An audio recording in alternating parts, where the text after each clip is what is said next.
ఆదికాండం, నిర్గమకాండం, లేవియకాండం, సంఖ్యాకాండం, ద్వితీయోపదేశకాండం, యెహోషువ న్యాయాధిపతులు, రూతు, సమూయేలు, 2 సమూయేలు, మొదటి రాజులు, మొదటి దంతాలు, 2 దినవృత్తాలు, ఎజ్రా, నెహెమీయా, ఎస్తేరు, యోబు, గణం, కీర్తనలు, సామెతలు, ప్రసంగి, పరమగీతం, యెషయా, యెరెమీయా, ఎలాప, యెహెజ్కేలు, దానియేలు, ఏబూలి, ఆమోసు, బుద్దా, ఓనమీక, సోమము, హబక్కూకు, జకర్యా, హగ్గై, మలాకి.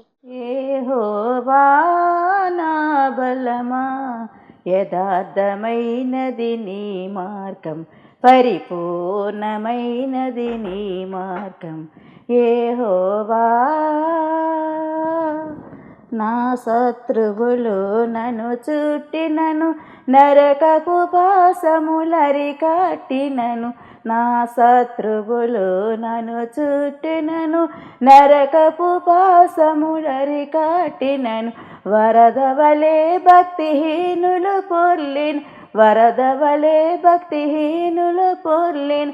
వదలక నన్ను ఎడబాయని దేవ, వదలకు నన్ను ఎడబాయని దేవ.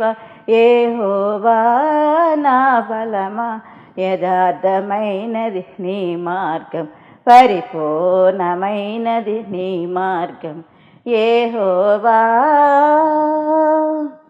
మరణపు టురుబులు మరువక మరలేడు, ఉన్నత దుర్గమే రక్షణ శృంగమే. మరణపు టురుబులు మరువక మరలేడు, ఉన్నత దుర్గమే రక్షణ శృంగం. తన ఆలయములో నా మొరవి నేను, తన ఆలయములో నా మొరవి నేను. ఆదరణ ధరణి భయకంపముచే, ఆదరణ ధరణి భయకంపముచే. యెహోవా నా బలమా, యథార్థమైనది నీ మార్గం, పరిపూర్ణమైనది నీ మార్గం. అందరికీ మరణాత మహిమస్వరం కార్యక్రమంను వీక్షిస్తున్న దేవుని పిల్లలైన మీ అందరికీ ప్రభు నామములో శుభములు కలుగును గాక. ప్రతిరోజు ఇదే సమయమునకు ఈ కార్యక్రమమును వీక్షించి దైవాశీర్వాదములు పొందండి. ఇప్పుడు పాస్టర్ సామ్యూల్ సుందర్ రెడ్డి గారు దేవుని వాక్య వర్తమానమును అందిస్తారు. శ్రద్ధగా ఆలకించండి. దేవునికి స్తోత్రం. అందరికీ మరణాత. దేవుడు మనకు అనుగ్రహించిన ఈ ప్రాముఖ్యమైన సమయంలో దేవుని వాక్యాన్ని ధ్యానించుకుందాం. ముందుగా దేవుని వాక్య భాగాన్ని చదువుకుందాము. న్యాయాధిపతుల గ్రంథము 9వ అధ్యాయము 15వ వచనాన్ని చదువుకుందాం. న్యాయాధిపతుల గ్రంథము 9వ అధ్యాయము 15వ వచనం. ముండ్ల పొద, మీరు నిజముగా నన్ను మీ మీద రాజుగా నియమించుకొనగోరిన ఎడల రండి, నా నీడను ఆశ్రయించుడి. లేదా అగ్ని నాలో నుండి బయలుదేరి లెబానోను దేవదారు చెట్లను కాల్చివేయునని చెట్లతో చెప్పాను. దేవుడు ఈ పరిశుద్ధ వాక్యము దీవించి ఆశీర్వదించునుగాక. ఆమె. చిన్న ప్రార్థన. మహాపరిశుద్ధుడా, మహిమగల దేవా, ప్రేమస్వరూపి, దయగల యేసుక్రీస్తు ప్రభువా, నీ ఘనమైన నామానికి వందనాలు, స్తోత్రాలు, స్తుతులు చెల్లించుకొనిచూ ఉన్నాం. ఈ ప్రాముఖ్యమైనటువంటి సమయంలో ప్రభువా, జీవాన్నిచ్చే నీ వాక్యమును ప్రభువా మాకు అందించండి. నీ వాక్కులో బలము ఉంది, శక్తి ఉంది, ప్రభావం ఉన్నది దేవా, నీకు వందనాలు. జీవమున్నది తండ్రి, నీకు స్తోత్రాలు. మీరే ప్రభువా నీ బిడ్డలతో నాతో మీరు మాట్లాడి మహిమ పొందుకోమని వాక్యమైన యేసుక్రీస్తు వారి నామములో అడిగి వేడుకొనుచున్నాం పరమ తండ్రి. ఆమెన్. దేవనామమున మీ ఎల్లరికూ కూడా శుభములు కలుగును గాక. ఆమెన్. దేవుని వాక్యము వినడానికి సిద్ధమవుతున్నటువంటి దేవుని పిల్లలారా, మీ అందరినీ కూడా దేవుడు మెండుగా దీవించి ఆశీర్వదించును గాక. ఆమెన్. మరణాత మహిమ స్వరం అనేటటువంటి ఆధ్యాత్మిక కార్యక్రమాన్ని వీక్షిస్తున్నటువంటి మీ అందరికీ కూడా ప్రభు పేరట ప్రత్యేకమైనటువంటి వందనాలు తెలియజేస్తూ ఉన్నాను. చాలా సంతోషం. మరి ఈరోజు ఒక ప్రత్యేకమైనటువంటి అంశమును మనము ధ్యానించవలసిన వారమై ఉన్నాం. అంశము ఏమిటి అంటే, ఏ నీడలో ఉన్నావు అనేటటువంటి అంశాన్ని ఈరోజు మనము మాట్లాడుకుంటూ ఉన్నాం. ఏ నీడలో ఉన్నావు? అవును, మనందరికీ తెలుసు, గర్భములో ఉన్నటువంటి బిడ్డకు తల్లి ఒక నీడనిస్తూ ఉంది. ఆత్మకు దేహము నీడనిస్తూ ఉంది. అలాగే ఎండ వచ్చినప్పుడు, వాన వచ్చినప్పుడు ఇల్లు అనేది మనిషికి ఒక నీడనిస్తూ ఉంది. గమనించండి, ఇలా ఎన్నో నీడలు ఉన్నాయి. మానవుడు ఇంటి నీడలో ఉంటాడు. వర్షం వచ్చినా ఎండ వచ్చినా కానీ ఇబ్బంది ఉండదు. అలాగే కడుపులో ఉన్నటువంటి శిశువు తల్లి యొక్క నీడలో ఉంటాడు, ఆ గర్భం యొక్క నీడలో ఉంటాడు. ఈ దేహం అనేది ఆత్మ, గమనించినట్టయితే కనుక ఈ దేహం అనేది ఆత్మకు మరి ఎలా ఉంది అంటే కనుక ఒక నీడగా కనబడుతూ ఉంది. ఈ మూడు విషయాలు మనకు కనబడుతూ ఉన్నాయి. ఈరోజు పరిశుద్ధ గ్రంథం, మన బైబిల్ గ్రంథములో నీడ అనేటటువంటి అంశాన్ని మనము ధ్యానిస్తే, ఏ నీడలో మనం ఉన్నామో, ఏ నీడలో ఉంటే మనము క్షేమంగా ఉంటాము, ఏ నీడలో ఉంటే మనము దీవెన పొందుకుంటామో చాలా స్పష్టముగా చూడవలసిన వారమై ఉన్నాం. పరిశుద్ధ గ్రంథములో తెలుసుకోవలసినటువంటి విషయాలు చాలా ఉన్నాయి. మొట్టమొదటిగా చదివినటువంటి మూలవాక్యములో, అనగా న్యాయాధిపతుల గ్రంథము 9వ అధ్యాయం 15వ వచనములో చదవబడినటువంటి వాక్య భాగము ముండ్ల పొద చెబుతూ ఉంది. మీరు నిజముగా నన్ను మీ మీద రాజుగా కొనగోరిన ఎడల రండి, నా నీడను ఆశ్రయించండి. ముండ్ల చెట్టు అనగా ముండ్ల పొద నీడ అని అంటారు దీనిని. ఈ నీడ ముండ్ల పొద నీడ. ఏంటి ఈ యొక్క వృత్తాంతం అని పరిశీలన చేసినట్లయితే, న్యాయాధిపతుల గ్రంథము 9వ అధ్యాయములో 8 నుంచి దగ్గరికి 16 వచనాలు ఒక స్టోరీ రాయబడింది. అది ఏమిటి అంటే, చెట్లన్నీ కలిసి ఒక మీటింగ్ పెట్టుకున్నాయి. ఆ మీటింగ్ ఏమిటి అంటే కనుక వాటి మీద రాజుగా ఒక చెట్టును ఏర్పాటు చేసుకోవాలని అవి ఆశపడుచూ ఉన్నాయి. ఆ మాటే న్యాయాధిపతుల గ్రంథం 9వ అధ్యాయం 8వ వచనంలో రాయబడింది. చెట్లు తమ మీద రాజుగా ఒకరిని అభిషేకించుకొనవలనని మనస్సు కలిగి బయలుదేరి. చాలా చిత్రమైనటువంటి కాంటెస్ట్ ఇందులో కనబడుతుంది. చెట్లన్నీ మీటింగ్ పెట్టుకుని వాటి మీద ఒక రాజును నియమించుకోవాలని ఆశపడ్డాయి. ఏలడానికి ఒక రాజును ఏర్పాటు చేసుకోవాలని ఆశపడి, మరి చెట్లలో బాగా ఉన్నతమైనటువంటి స్థాయి కలిగిన చెట్టు, చావులేని చెట్టుగా పిలువబడినటువంటి చెట్టు బైబిల్ గ్రంథంలో మనందరికీ బాగా తెలుసు. దాని పేరేమిటి అంటే కనుక ఒలీవ చెట్టు.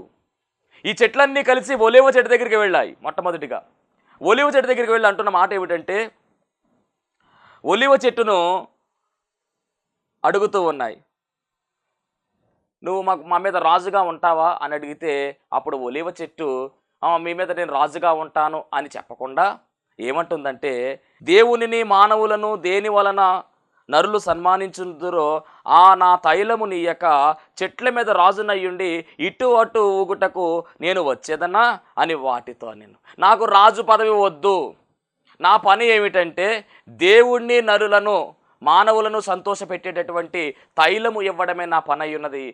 కానీ నేను మీ మీద రాజుగా నిలబడితే ఆ తైలం ఇవ్వకుండా నేను అటు ఇటు ఊగుతూ ఉంటే దానివల్ల ఉపయోగం ఏముంటుంది? వద్దు, నాకు మీ పదవి ఎక్కర్లేదు, నాకు ఏమీ ఎక్కర్లేదు, నా పని నన్ను చేసుకొనివ్వండి అని చెప్పి ఈ ఒలీవ చెట్టు చెప్పినట్టుగా కనబడుతూ ఉంది. గమనించండి, చెట్లన్నీ ఒలీవ చెట్టును అడిగితే పదవిస్తాయని చెప్పినా కానీ నాకు ఏ పదవి వద్దని చెప్పి దాన్ని పని చేసుకుంటానని చెప్తూ ఉంది. ఎంత గొప్ప ధన్యత ఇది! దేవుణ్ణి సంతోషపెడుతూ ఉన్నాను, మానవుణ్ణి సంతోషపెడుతూ ఉన్నాను, సన్మానిస్తూ ఉన్నాను. అలాంటి నా యొక్క తైలాన్ని ఇవ్వకుండా సమయాన్ని వృధా చేసుకోమంటారా అని ఆ చెట్లతో ఈ ఒలీవ చెట్టు సమాధానం చెప్పింది. అప్పుడు మరలా అక్కడ జరుగుతున్న విషయం ఏంటంటే, చెట్లన్నీ కలిసి మరలా ఈసారి అప్పుడు చెట్లు, నీవు వచ్చి మమ్మల్ని ఏలమని అంజూరపు చెట్టును అడగగా, అంటే రెండవ చెట్టు ఏమిటంటే బైబిల్ గ్రంథం పరిశీలన చేస్తే అంజూరపు చెట్టు కనబడుతుంది. ఇప్పుడు అంజూరపు చెట్టు దగ్గరికి వెళ్ళాయి. అంజూరపు చెట్టుతో కనీసం నీవన్నా మమ్మల్ని ఏలతావా అని అడిగితే, అప్పుడు అంజూరపు చెట్టు అంటుంది కదా, నా మాధుర్యమును నా మంచి ఫలములను నేను ఇయ్యక మానుదునా అని వాటితో నేను. అంటే అంజూర పళ్ళు చాలా అద్భుతమైనటువంటి పళ్ళు, ఆరోగ్యపరంగా కావచ్చు లేదా టేస్ట్ పరంగా కావచ్చు, చాలా మంచి పళ్ళు. అది వాటిని ఇవ్వకుండా మీ మీద రాజుగా ఉండి అటు ఇటు తిరగమంటారా? నాకు వద్దు, నా ఫలాలు నేను ఇచ్చుకుంటాను చాలు, మీ పదవి నాకు అవసరం లేదని చెప్పి ఈ చెట్టు కూడా, అనగా అంజూరపు చెట్టు కూడా అలాగే సమాధానం చెప్పింది. ఒలీవ చెట్టు నా తైలం ఇవ్వకుండా నేను రాజుగా ఉండి అటు ఇటు తిరిగి నా సమయాన్ని వేస్ట్ చేసుకోను, నాకు వద్దు నీ పదవి అని చెప్తే, ఈ అంజూరపు చెట్టు నా ఫలాలు ఇవ్వకుండా ప్రజలను సంతోషపెట్టకుండా నేను రాజుగా ఉండి అటు ఇటు తిరగడం నాకు ఇష్టం లేదు, మీ పదవి నాకు అవసరం లేదని చెప్పి ఈ చెట్టు కూడా చెప్పినట్టుగా రాయబడింది. అలాగే మనం గమనించినట్లయితే మూడవదిగా ద్రాక్షావళి దగ్గరికి వచ్చి అడుగుతూ ఉన్నారు. కనీసం నీవన్నా మా మీద రాజుగా ఉంటావా అని అడిగితే అప్పుడు 13వ వచనంలో చెప్తున్నటువంటి మాట, దేవునిని మానవులను సంతోషపెట్టు నా ద్రాక్షరసము నీయక మాని చెట్ల మీద రాజునయ్యుండి ఇటు అటు ఊగుటకు నేను వచ్చేదన్నా, నాకు పదవేం అవసరం లేదు, నా ద్రాక్షరసాన్ని ఇవ్వకుండా నేను సమయాన్ని వృధా చేసుకోనని చెప్పేసి తేల్చి చెప్పేసిందండి. బైబిల్లో ఉన్నటువంటి 3 రకాల చెట్ల దగ్గరికి ఈ చెట్లన్నీ కలిసి వెళ్ళాయి. మొట్టమొదటిగా అంజూరపు గమనించాలి, ఒలివ చెట్టు, రెండవది అంజూరపు చెట్టు, మూడవది ద్రాక్ష చెట్టు. ఈ 3 కూడా వద్దని చెప్పేసి మాకు పదవి అవసరం లేదు, పనే ముఖ్యం, పదవి అవసరం లేదు, పనే ముఖ్యం, మాకు దేవుని సంతోషపెట్టాలి, అలాగే ప్రజలను సంతోషపెట్టాలి అని చెప్పేసి వాటి పనిని చేసుకోవడానికి ముందుకు సాగుతూ ఉన్నాయి. ఈ క్రమంలో ఏం జరిగింది అంటే అప్పుడు చెట్లన్నీ కూడా వచ్చి ఈసారి మమ్మును ఏలుమని మొండ్ల పొద యొద్ద మనవి చేయగా, ఒక చెట్టేమో నూనె ఇస్తానని చెప్పింది, ఒక చెట్టేమో పళ్ళు ఇస్తానని చెప్పింది, ఒక చెట్టేమో ద్రాక్ష రసం ఇస్తానని చెప్పింది. కానీ మొండ్ల చెట్టుకి అలాంటి ఏమీ లేవు ఫెసిలిటీస్. కాబట్టి మొండ్ల చెట్టు దగ్గరికి వచ్చి, అయ్యా మొండ్ల చెట్టు, మీరు మా మీద రాజుగా ఉండి మమ్మల్ని ఏలండి అని చెప్పేసి చెట్లన్నీ అడుగుతూ ఉంటే అప్పుడు ఈ మొండ్ల చెట్టు అంటుంది కదా, ఇదిగో నన్నే మీరు అడుగుతూ ఉన్నారు. చూడండి ఎంత చక్కగా చెప్తూ ఉందో.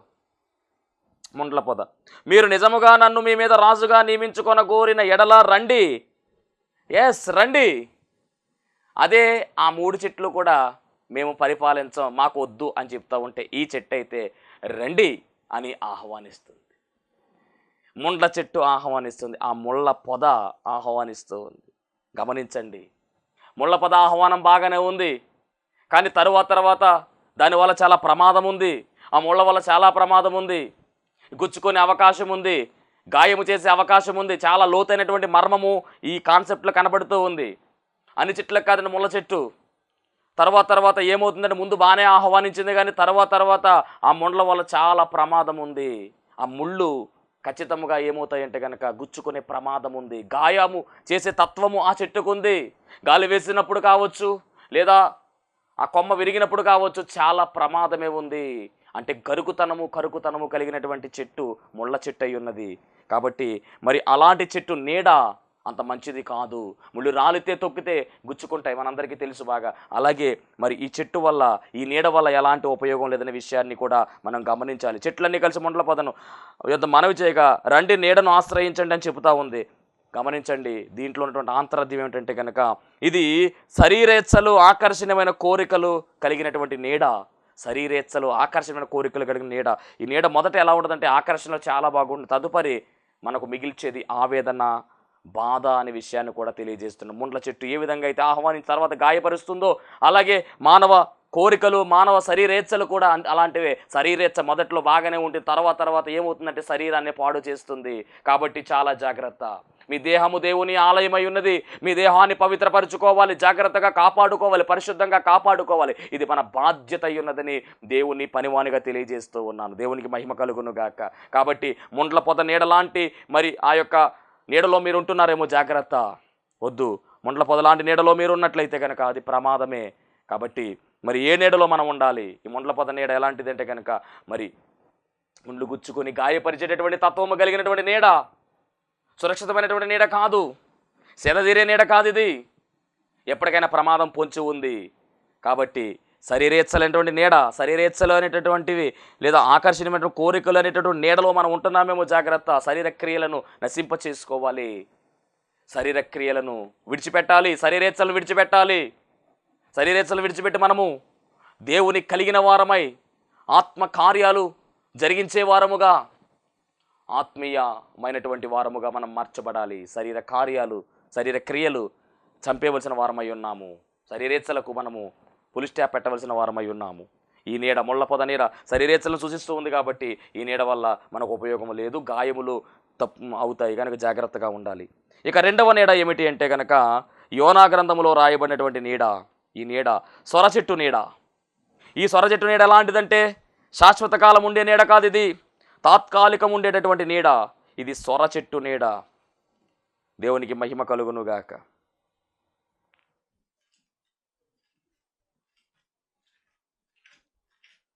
మరి ఇది యోనా గ్రంథం 4వ అధ్యాయం 6వ వచనంలో ఈ నీడ గురించి రాయబడింది. దేవుడని యెహోవా సొర చెట్టు ఒకటి ఏర్పరిచి అతనికి కలిగిన శ్రమ పోగొట్టుటకై అది పెరిగి యోనా తలకు పైగా నీడ వచ్చినట్లు చేసెను. ఆ సొర చెట్టును చూచి యోనా బహు సంతోషించెను. రైట్, ఇది సొర చెట్టు నీడ. ఇది శాశ్వత కాలం ఉండేటటువంటి నీడ కాదు, తాత్కాలికము ఉండేటటువంటి నీడ. మొదటగా ఉన్నటువంటి నీడ ఎలాంటిదంటే కనుక ముండ్ల పొద అనగా ముళ్ళ పొదతో కూడినటువంటి నీడ.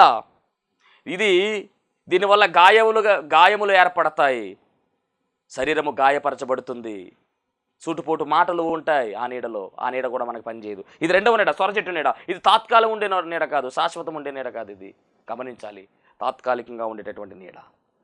మరి ఈ నీడ గురించినటువంటి చరిత్ర యోనా గ్రంథం 4వ అధ్యాయం 6వ వచనంలో ఏం జరుగుతుంది అంటే, యోనా అనేటటువంటి ప్రవక్త, అద్భుతమైనటువంటి ప్రవక్త, దేవుడు ఆజ్ఞాపించాడు, వాక్కు బయలుపరిచాడు. ఆ వాక్కు ఏమిటంటే, అమిత్తయి కుమారుడైన యోనాకు ప్రత్యక్షమైనటువంటి దైవ వాక్కు, నినివే పట్టణముల దోషము నా దృష్టికి ఘోరమైనదిగా మారింది, కాబట్టి ఆ పట్టణమును నాశనము చేయడానికి పని పూనుకుంటూ ఉన్నాను. ఈ విషయాన్ని నీవు నినివే అనే పట్టణస్థులకు చెప్పాలి అని చెప్తే, మరి యోనా ప్రయాణమై నినివే అనే పట్టణానికి వెళ్లకుండా తర్షీషుకు పోయేటటువంటి ఓడ ఎక్కినట్టుగా మనం చూస్తూ ఉన్నాం. దేవునికి స్తోత్రం.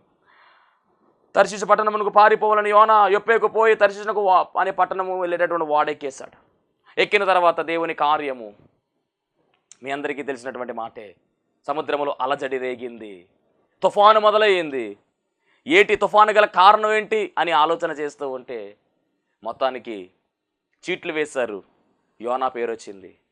అప్పుడు యోనాని అడిగారు, ఏంటి కథ ఏంటని అడిగితే, నేను ఇలాగ వచ్చాను, దేవుడు పని చేయకుండా నేను వెళ్ళిపోతున్నాను, వ్యతిరేకంగా ఉన్నాను.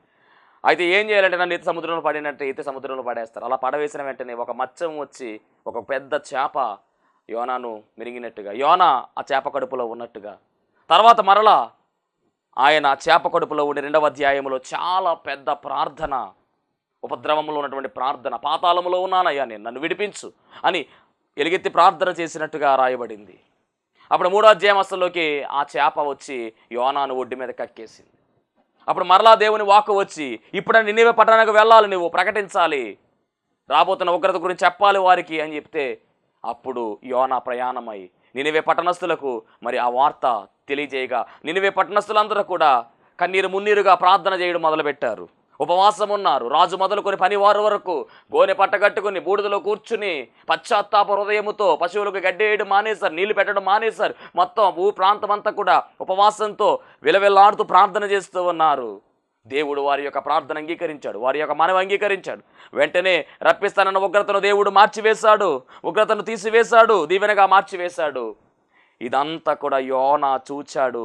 4వ అధ్యాయంలో యోనా దీన్ని చూచి బహుచింతాక్రాంతుడై కోపగించుకుని, యెహోవా, నేను నా దేశముననుండగా ఇట్లు జరుగునని నేను అనుకుంటేని గనుక నేను నినివేకు రాకుండా తర్షీషుకు వెళ్ళిపోయాను. నీవు కటాక్షం చూపిస్తావు, వారు ప్రార్థన చేస్తే నువ్వు ఖచ్చితంగా మారతావు, నువ్వు ఖచ్చితంగా వారిని క్షమిస్తావని నాకు తెలుసు, అందుకే నేను ప్రకటన చేయడం ఎందుకని చెప్పి నేను నినివేకి రాకుండా తర్షీషుకు వెళ్ళిపోయాను. కానీ ఇప్పుడు నేను అనుకున్నట్టుగానే జరిగింది, నువ్వు వారిని ఏమీ చేయలేదు అని చెప్పేసి చాలా బాధపడ్డాడండి. నేను ఇక బ్రతుకుట కంటే చచ్చుట మేలు, యెహోవా నన్ను ఇక బ్రతుక నీ యొక్క చంపుమని యెహోవాకు మనవి చేసెను. అందుకు యెహోవా, నీవు కోపగించుట న్యాయమా అని అడిగాను. అప్పుడు యోనా ఆ పట్టణం నుండి పోయి తూర్పు తట్టున బస చేసి అచ్చట పందిలి ఒకటి వేసుకొని పట్టణమునకు ఏమి సంభవించునో చూచేదనని ఆ నీడను కూర్చుని ఉండగా, దేవుడైన యెహోవా సొర చెట్టు ఒకటి ఏర్పరిచి అతని కలిగినటువంటి శ్రమ పోగొట్టుటకై అది పెరిగి యోనా తలకు పైగా నీడ వచ్చినట్లు చేసాను. అంటే సొర చెట్టు ఒకటి ఏర్పడింది, అక్కడి నుంచి ఒక నీడ కూడా ఏర్పడింది. యోనా దాన్ని చూసి బాగా సంతోషపడ్డాడు. చల్లగా ఉంది సొర చెట్టు నీడ, చాలా సుఖంగా ఉంది. అక్కడ జరిగింది ఏమిటంటే, మరుసటి ఉదయమున దేవుడు ఒక పురుగును రప్పించాడు, మొత్తం ఆ చెట్టు అంతా కూడా తినేసింది. అది చూచి యోనాకి చాలా కోపం వచ్చింది. యోనా తలకు ఎండ దెబ్బ తగలగా అతడు సొమ్మసిల్లి బ్రతుకుట కంటే చచ్చుట మేలనుకునేను. అప్పుడు దేవుడు, ఈ సొర చెట్టును గురించి నీవు కోపగించుట న్యాయమా, నువ్వు వేసావా ఏంటి అని అడుగుతావు.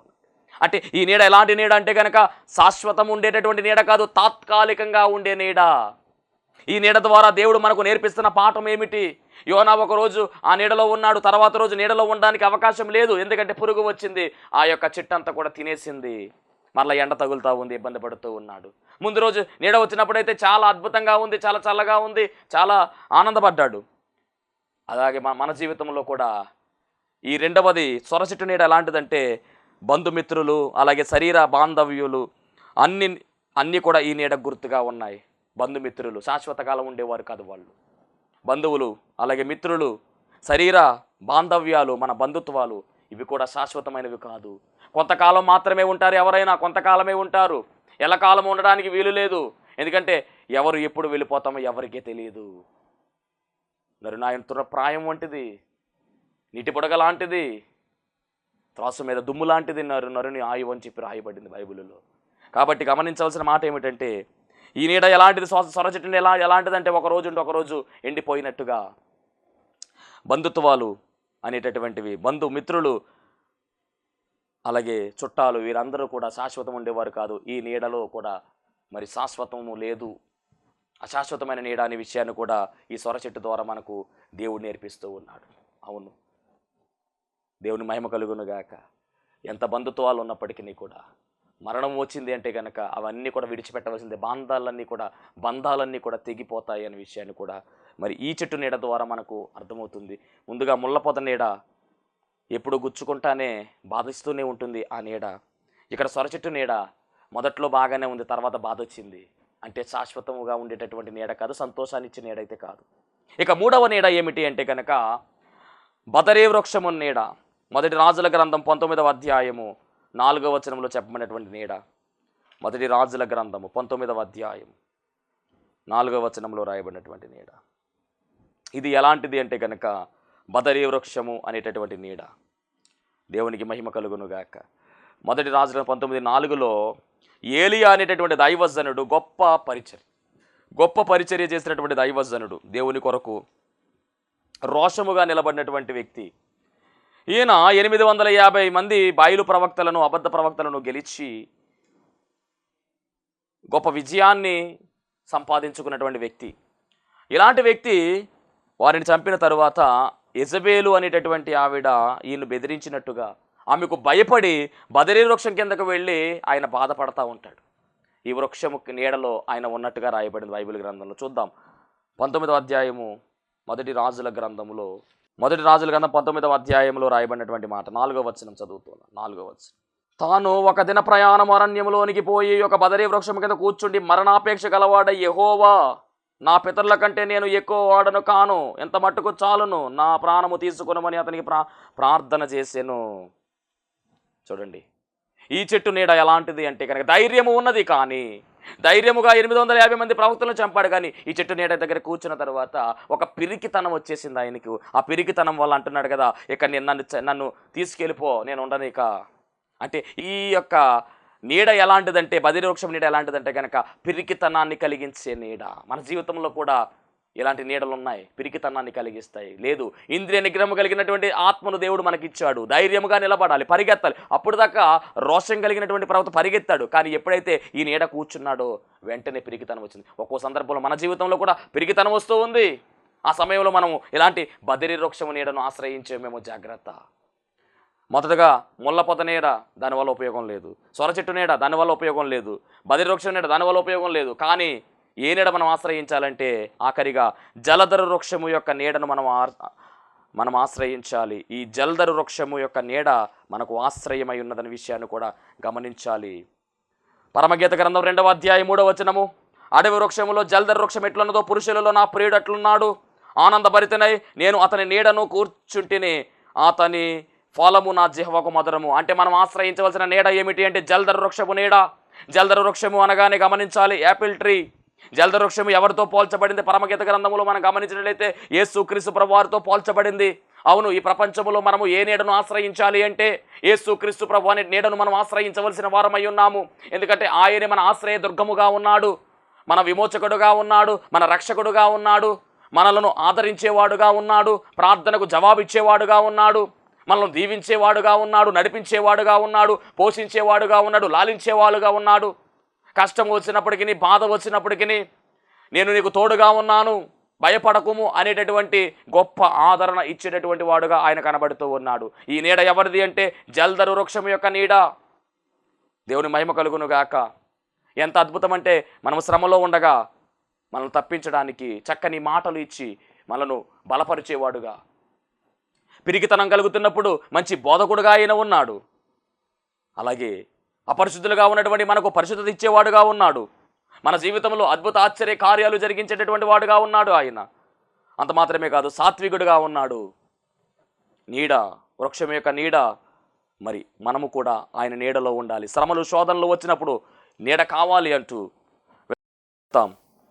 కాబట్టి మొదటి 3 నీడలు మనలను ఆహ్వానిస్తాయి, కానీ వాటి వల్ల మనకు ప్రమాదమే ఉంది. కానీ ఈ యొక్క నీడ అనగా జల్దరి వృక్షము అనగా యేసుక్రీస్తు అనేటువంటి ఈ నీడ ఎలాంటిదంటే కనుక శాశ్వత కాలం మనకు కృపను ఇచ్చే నీడగా, శాశ్వత కాలం మనలను కాపాడే నీడగా ఈ నీడ ఉంది. కాబట్టి ఈ నీడను మనం ఆశ్రయిద్దాం. యేసు అనే నీడను మనం ఆశ్రయించి ఆయన రెక్కల చాటులోనికి మనమందరం కూడా వెళ్ళే ధన్యత దేవుడు మనందరికీ అనుగ్రహించునుగాక. ఆమేన్. మహోన్నతునికి వందనాలు, స్తోత్రాలు ప్రభువా. నాయన, ఇదిగో మరి నీడ, ఏ నీడలో నీవు ఉన్నావని ప్రభువా మీరు మాతో మాట్లాడారు. అవును తండ్రి, జల్దరు వృక్షము అనేటటువంటి నీ నీడలో మేమందరం కూడా సేదతీరే ధన్యత మా అందరికీ దయచేసి మీరే మహిమ పొందుకోమని బిడ్డలను దీవించండి, ఆశీర్వదించండి ప్రభువా.